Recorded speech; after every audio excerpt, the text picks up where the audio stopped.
இதெல்லாம் ஒரு தர்மமா? டே 4 ஆஃப் குட்டி ஹதீஸ் சேலஞ்ச். இன்னைக்கு நம்ம பார்க்க போற ஹதீஸ் அல் கலிமத்து தையீபத்து சதகத்துன்.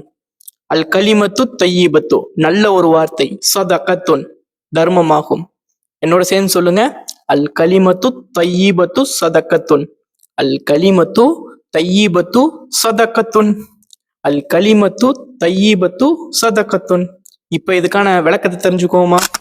இமாம் இப்னு ஃபத்தால் ரஹ்மத்துல்லாஹி அலைஹி அவங்க சொல்றாங்க, பணம் கொடுத்து செய்யற தர்மத்தை விட சில நேரத்துல நல்ல வார்த்தைகளால செய்யற தர்மமே சிறந்தது.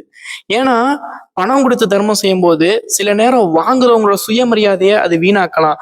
ஆனா நல்ல வார்த்தை பகைமையை ஒழிக்கும், மக்களோட உள்ளத்தை இணைக்கும். அது மாதிரி அடுத்தவங்களுக்கு சந்தோஷம் தர விதமா கோபமின்றி பேசுறதும் இந்த நல்ல வார்த்தையில அடங்கும். அதுக்கும் தர்மத்தோட கூலி உண்டுன்ட்டு இமாம் ஃபத்தால் ரஹ்மத்துல்லாஹி அலைஹி அவங்க சொல்றாங்க. இந்த மாதிரி அடுத்தடுத்த ஹதீஸ்களை மனப்பாடம் பண்றதுக்கும் விளக்கத்தை தெரிஞ்சுக்கிறதுக்கும் நம்மளோட சேனலை ஃபாலோ பண்ணுங்க. அடுத்த ஹதீஸ்ல பார்ப்போம். அஸ்ஸலாமு அலைக்கும் வரஹ்மத்துல்லாஹி வபரகாத்துஹு.